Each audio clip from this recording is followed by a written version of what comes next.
So folks, you're welcome back to the second session of the conference, which I think we can all agree has been very interesting so far. We have two speakers in this session, and our first speaker is Professor Graeme Warren from UCD School of Archaeology. Sorry, I should introduce myself first. My name is Aidan O'Sullivan. I'm a Professor of Archaeology in UCD. So that means that myself and Graeme have been colleagues for over 20 years in UCD. And I know that Graeme's chronological period, or his cultural period, begins about 10,000 years ago, the beginning of the Mesolithic in Ireland. And I know as well that myself and Graeme have gone to something like 10,000 committee meetings in UCD and have exchanged somewhere in the region of 10,000 emails about those committee meetings. So Graeme will be speaking today on encounters, stories and connections, hunter-gatherer Ireland. I'll hand over to you, Graeme.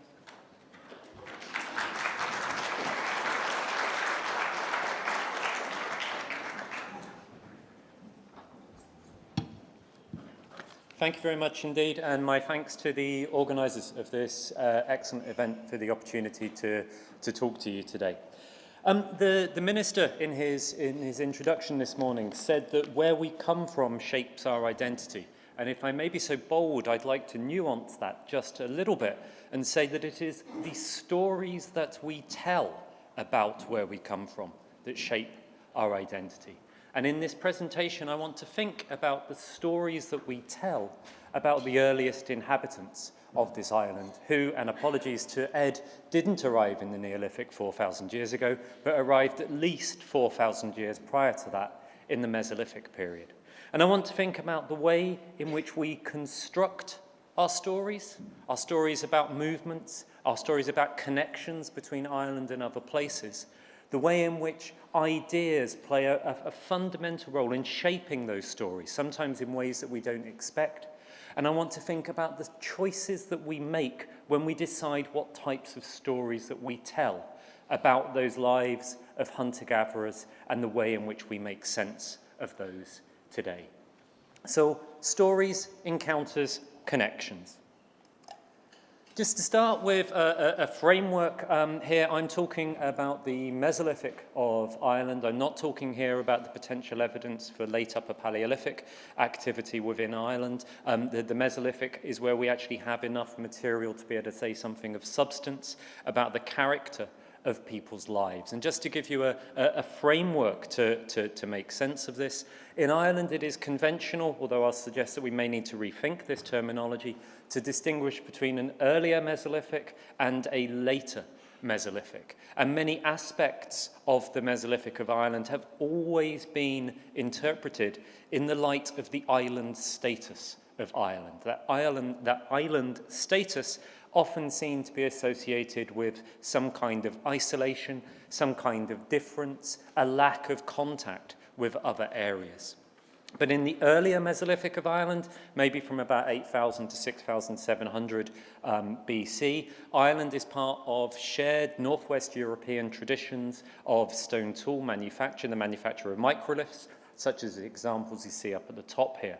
The settlement of Ireland compared to other parts of northwest Europe does appear to be a little bit late. It's about 14 or 1,500 years later than the neighbouring Ireland, for example. And it's often assumed this is because Ireland was an island long before people arrived there, and that the ecology was somewhat impoverished compared to other parts of Europe. We'll talk about this again. Ireland then develops its own slightly distinctive stone tool technology in the later Mesolithic. People often talk about this in terms of band flakes, but that's these large leaf-shaped flakes and blades, but that's only part of the suite of changes, and again we will talk about that. And that distinctive stone tool technology, there's actually something quite closely related on the Isle of Man, which Sinead McCartan is now working on in a PhD at UCD. That later Mesolithic is often also again seen as something distinctive and Irish, something that happens because of isolation, because of the limited terrestrial ecosystem diversity in Ireland. And it's seen in some ways as an Irish problem. And again, we will come back and talk about this. So there's your framework for us to move through. First point I want to make about the stories we tell about the Mesolithic of Ireland is that for a long time there's actually been a comparative absence of stories or frameworks in which to fit our data. So in 1978, Peter Woodman published his PhD as a British archaeological report, The Mesolithic in Ireland. The next book-length treatment of the Mesolithic in Ireland was Peter's Ireland's First Settlers in 2015. That's 37 years between those two publications. Now, a lot of very good work was done in that intervening period and is published in excavation monographs, journal papers, or proceedings of conferences. But that's very, very scattered. There's not a one place you can go to get an overview of the Mesolithic in Ireland. And as a consequence of this absence of stories, when colleagues working in advance of road construction or other infrastructural development, when they find and excavate Mesolithic sites, they don't have a narrative framework in which to place the information that they're finding. So they work really hard, they do a fantastic job of digging these sites, but ultimately what they talk about are Mesolithic hunters and gatherers who spend their time hunting and they spend their time gathering, because there's not an alternative story in place for them to situate the material they've been excavating. And one of the aims of my book that I published in 2022 was to give a new framework of stories, a new way of placing the Mesolithic material in context, and particularly in a context that placed emphasis on the connections between Ireland and other places, and the way in which the choices that hunter-gatherers made allowed them to construct distinctive types of social contexts and worlds overall. And we'll look, some of the case studies here come from that book. Grateful to the Heritage Council who produced a really fine, small leaflet size kind of summary of some of the ideas of the book. And there's a few copies of that outside at the Heritage map stands. I think they survived the tea break. I think there were still some left at the end of that.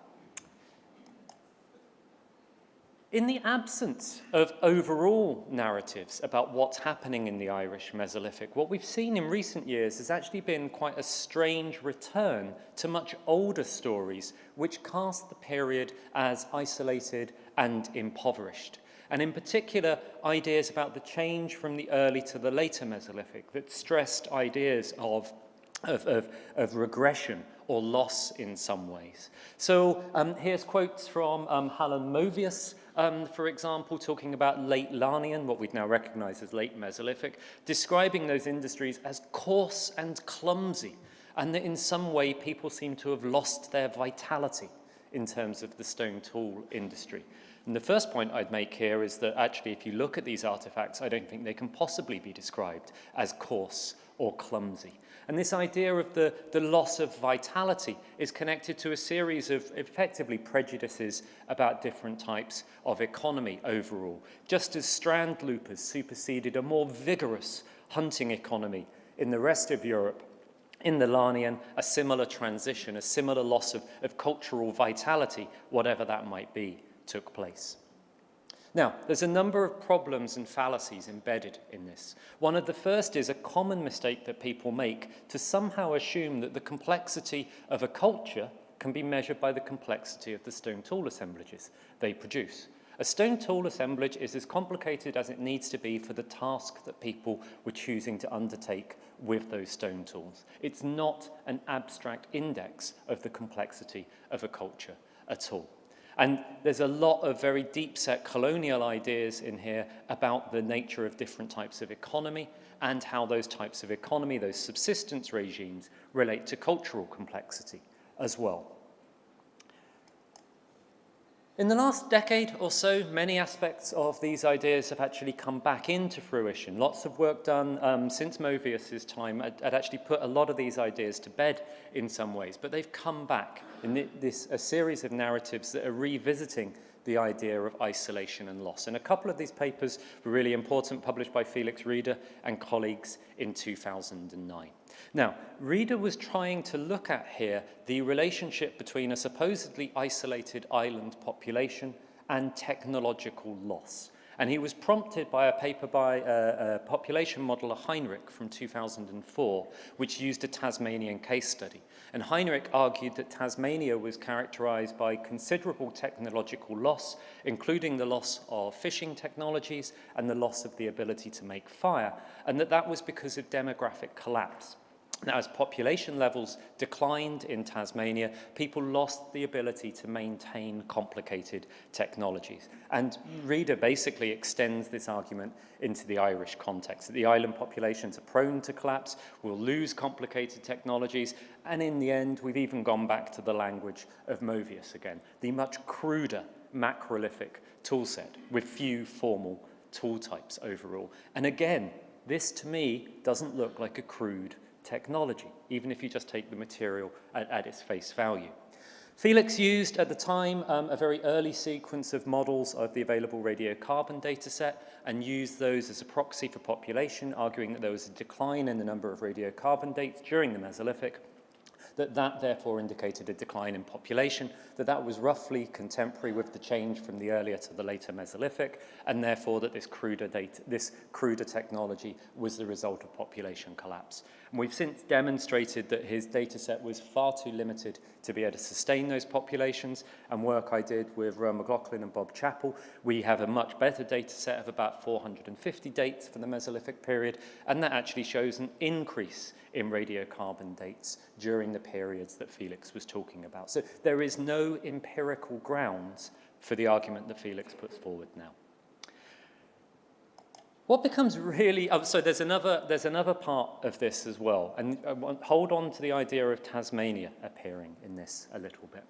So another part of the story of Ireland's supposed isolation has come from genetic work, DNA work on 2 Mesolithic individuals, so the genetic sequences of these individuals are distinct from their British or European neighbours.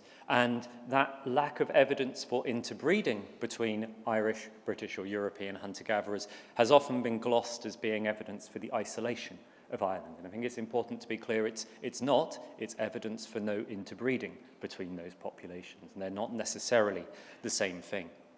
In discussing this paper, one of the things that Lara Cassidy and Dan Bradley identify is that there's very little evidence for inbreeding within the Irish population, which, as they say, is remarkable given that the Mesolithic population is typically estimated at about 3,000 to 10,000 people. Now, it's worth just following these numbers again a little bit. So they cite Woodman, Woodman's 2015 book, as the source for that. I can't see that number in there. I might have missed it, but I can see that Woodman is saying 3,000 to 5,000 people. Woodman is actually basing his estimates of work that was done on Tasmania. And he's using the estimates of Rhys Jones, who's on the right-hand side here, the archaeologist Rhys Jones, who was trying to make population estimates of contact era Tasmania, so 19th century Tasmania, which is about 80% the size of Ireland. Rhys Jones's source for these estimates of population was George Augustus Robinson, the so-called protector of the Aborigines. And George Augustus Robinson, when he was in Tasmania, kept journals and described the Aboriginal populations of Tasmania. It's also important to point out that George Augustus Robinson's job was to remove Aboriginal communities from Tasmania and to relocate all of them on a small island off the coast of Tasmania itself. It's also worth pointing out that Rhys Jones had a very problematic relationship with Indigenous communities of Tasmania. He was described as having done more damage to them than any other single individual. So there's other good stories about that as well. So there's reason to be concerned about where some of this data is coming from. And I just want to highlight a few issues in this, a few things to think about here. So, firstly, embedding Tasmania in our narratives of Mesolithic Ireland and its contact and connection with other places, I think, is not ethical practice. During the 19th century, European descriptions of Tasmanians cast them as being one of the most primitive societies that could be imagined, and they were mapped directly onto the prehistory of Europe. These ideas that Tasmanians were very, very primitive, were very, very simple, were also used to justify genocide and displacement of those populations. They weren't neutral scientific observations, they were a form of scientific racism, and some of the ideas about the Tasmanian populations as being in decline were there in order to, that myth of extinction provided another justification for the actions of colonialist powers in that area. It wasn't our fault, they were due to die out anyway, we had to do something to stop and change those sorts of things. So I think there are real issues about us now, in the 21st century, coming back and using some of these same arguments in order to construct our prehistory. In the 19th century, Europeans used indigenous Tasmanian communities as a model for what our past was like, what we're supposed to have evolved and developed away from. We are now doing that again, and I think that should be a real series of concern for us as to whether that is an ethical and appropriate thing to be doing. The other thing here is that this may not even be good science. These may not be good sources of data to be using. So many of the population estimates that were made by Augustus Robinson, in a more general context, these are what Imirce describes as the demographics of removal. The estimates made of population size, the estimates made of technological complexity at this time systematically underrepresented the scale of these communities and of their achievements overall. And that's part of this underrepresentation in order to justify removing of them. So the population numbers we'll look at in a minute, we can see now that Woodman was using, that's now embedded in our discussions, these population numbers are significant underestimates. That loss of complex technologies, the loss of fire and fishing, for example, we now recognize to be false. Aboriginal communities understood the creation of fire to be an act bound up in significant rituals. They didn't show it to Western observers at the time. That's a very different thing than not having the capacity to undertake that. And all of the recent archaeological work on Tasmania shows not a period of cultural decline over this period, but a period of transformation and change, a period of innovation and new practices. So that empirical basis for saying island populations in decline, that doesn't exist anymore. So these ideas that we've now had embedded in the literature, and those reader papers, they are very, very widely cited in the hunter-gatherer literature in Northwest Europe. We have real reason to doubt them. And it's really, excuse me, we have real reason to doubt them. And it is a reminder on so many of these things to chase things back, chase arguments back to their points of origin. Where is the ideas that are constructing our stories come from? I stand here and it sounds like I'm obsessed by Tasmania. I only became obsessed by Tasmania because I realized it kept on turning up in the Mesolithic of Ireland, and that bugged me. Once we change our perspectives on these things, we can actually begin to see a rather different Mesolithic. So let's look again at population. So Woodman said 3,000 to 5,000 people. Most people now estimate, as people working in Tasmania now estimate the population at contact as being about 6,000 to 10,000. So if you factor that for the size of Tasmania as opposed to the size of Ireland, we've now got a population of 7,500 to 12,500. So we've more than doubled the population of Ireland, just by actually taking the analogy seriously and looking at the most up-to-date numbers here. Now, I don't believe any of these population figures at all. They're fantasy maths that gives us some kind of weird certainty, but I don't believe them. But the argument here is simply that if you take them seriously and if you do the work properly, you get a very different vision and scale.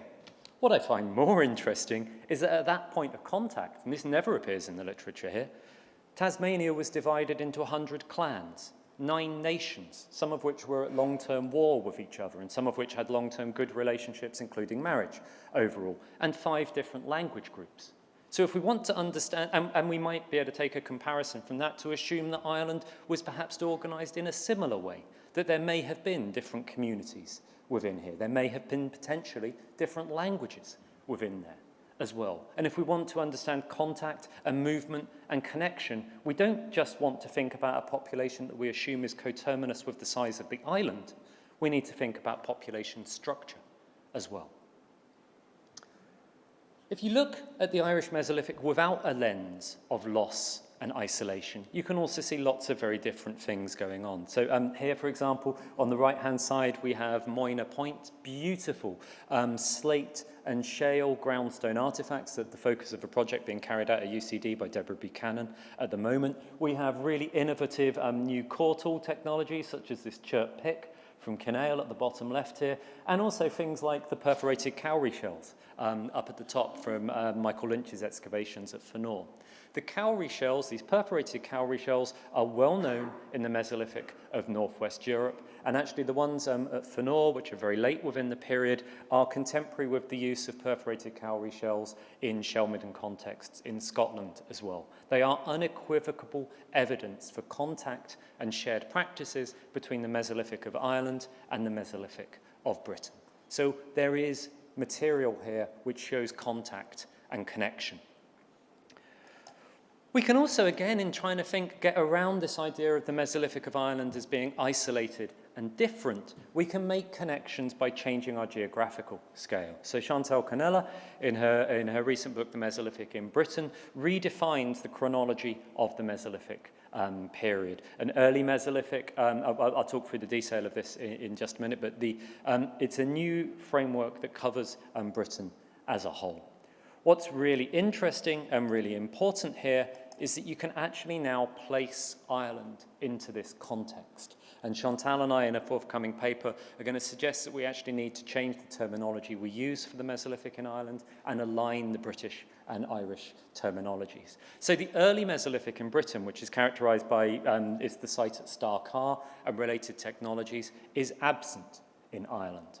But the early or earlier Mesolithic, which we have in Ireland, is exactly the same as the Middle Mesolithic in England, characterised by large pit houses such as Mount Sandal or East Barnes, pit alignments, very, very similar forms of practice. The late Mesolithic in Britain, and this one is important, the late Mesolithic in Britain sees a significant increase in regional diversity within the Mesolithic in terms of stone tool technologies. And in this sense, the transition to the late Mesolithic that takes place in Ireland can actually be seen just as a more extreme manifestation of a trend to regional diversification that's happening throughout the Irish and British Isles. It's not a unique problem that we need to deal with as an Irish issue. It's part of a general historical trend taking place in the Mesolithic in that period. And that is a context which no one has put into this discussion before, because we've looked at it at the wrong scale. We've looked at it as an island rather than a larger set. At the moment, we don't have very strong evidence for the final Mesolithic in Britain, in Ireland. The final Mesolithic in Britain sees increased evidence of connections with the continent, the arrival of some new distinctive stone tool types in there. We have that very, very late in the Mesolithic in Ireland, but nothing that will go back to about 5000 BC. So that one we can't quite see so clearly at the moment, but otherwise I think we can actually place Ireland in this bigger geographical context and help make sense of the things that are happening here. And again, a shared historical trajectory, a shared tendency to regionalisation. It's very hard to understand how these things happened without contact and connection between these places.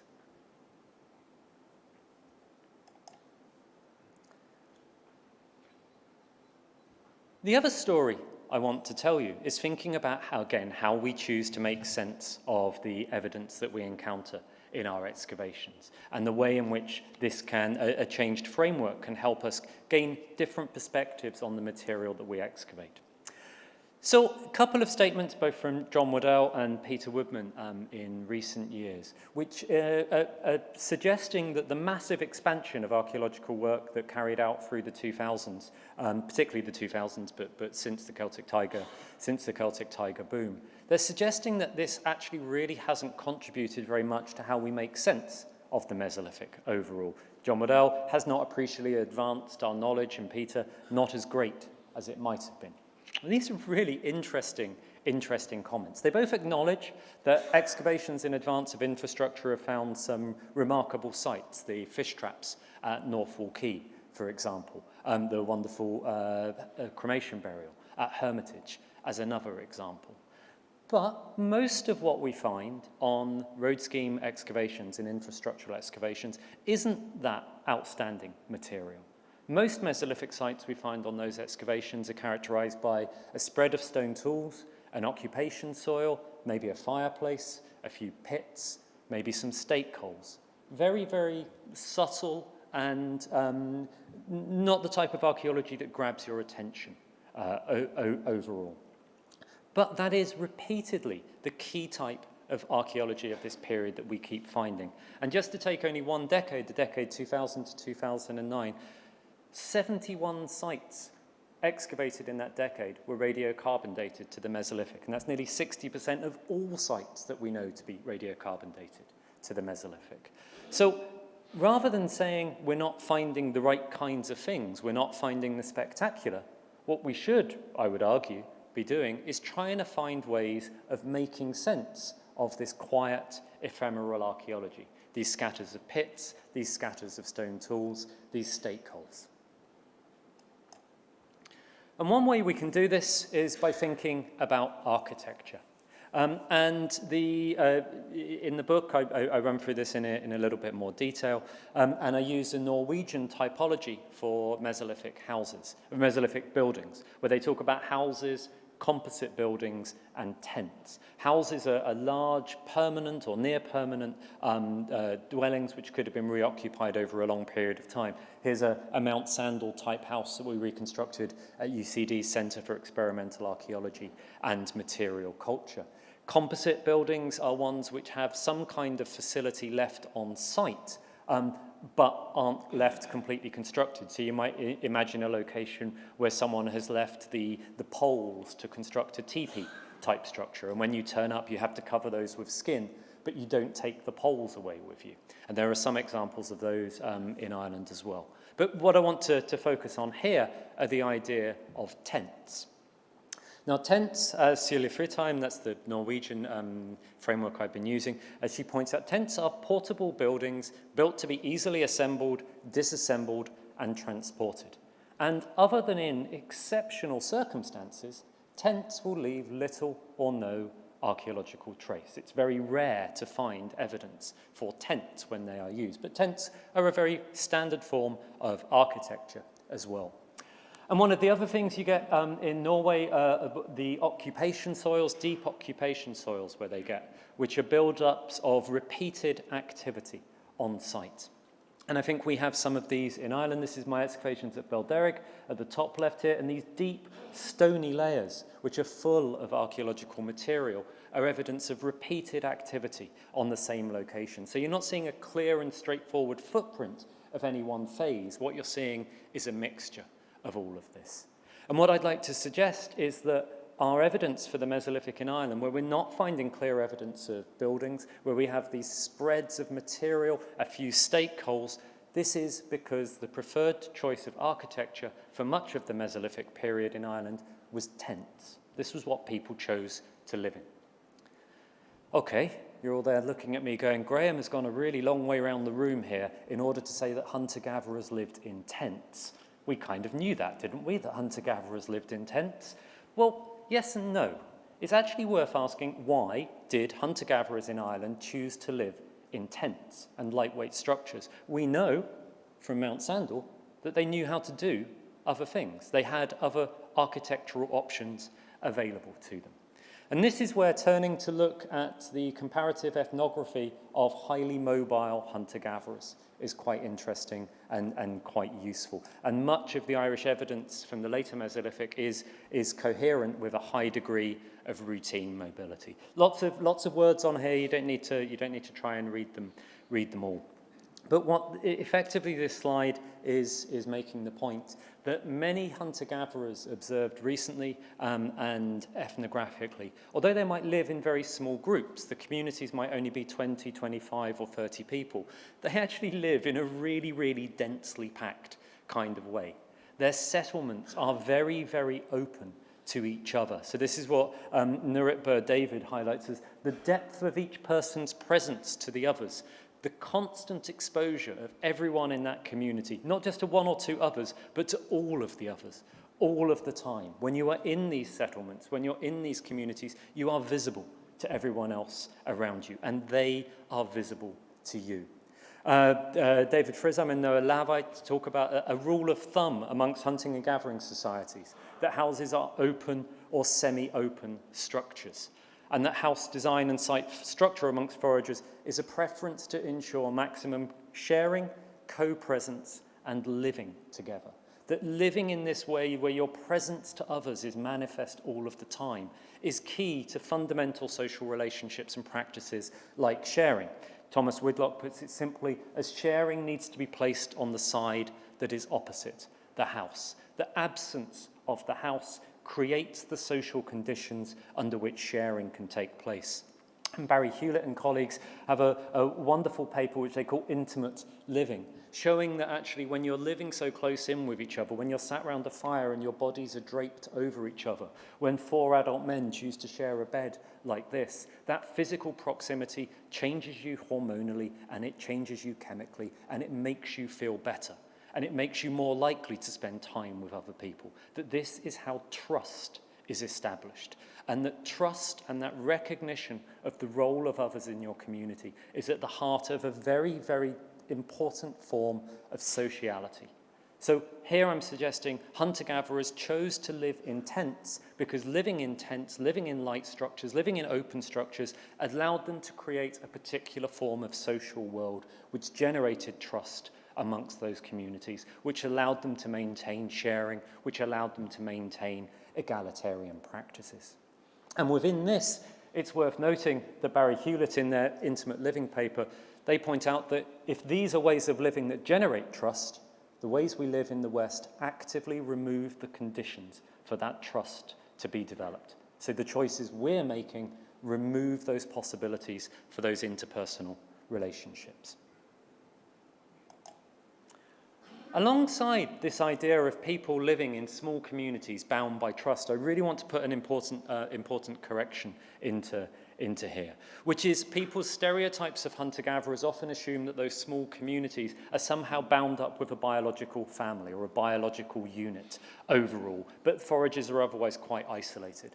Again, that's not true. The ethnography demonstrates this very, very clearly, that although those small units of 20 to 30 people exist, they are highly fluid in composition, and they may include people from great distances, and they may include people even from different language groups, quite commonly coming together in those. So Bleach Bird and colleagues talked about this in a really important paper. Foragers do not live in small-scale societies, and they showed over the course of people's lifetime the number of social contacts that foragers had could easily be up into the thousands. So these contacts and connections, these encounters that we're talking about, could have been really quite extensive overall.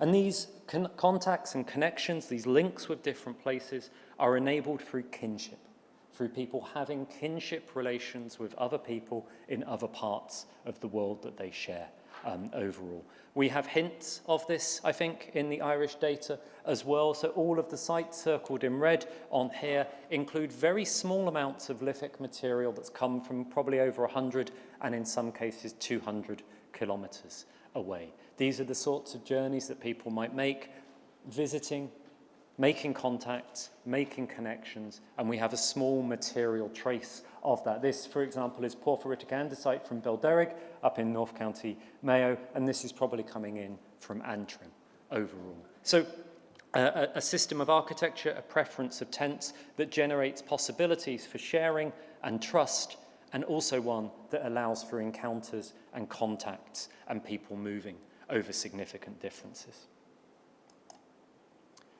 I said at the start I wanted to think about how we tell stories about where we've come from and about how people have moved around Ireland and the contacts and connections that were there. I think we need to pay really careful attention to concepts which are hidden away in our data. I don't mean to imply that Felix Reeder or Lara Cassidy or Dan Bradley deliberately included racist ideas about 19th century Tasmanians in their account. I'm not saying that under any circumstances. But those ideas were embedded in some of the sources that they were using overall. And it would behove us to be really, really careful of how we deal with that sort of material. I also think that rather than those colonial attitudes about hunter-gatherers as isolated and impoverished, why would we waste our time telling stories like that? Why would we choose to make that our narrative framework by which we make sense of the past? I've tried to tell you a story about hunter-gatherers making social choices in order to create a social world which emphasised trust and sharing and the relationships between different people in those communities. That, I think, is probably a better story to be telling about encounters and connections in the past. Thank you very much.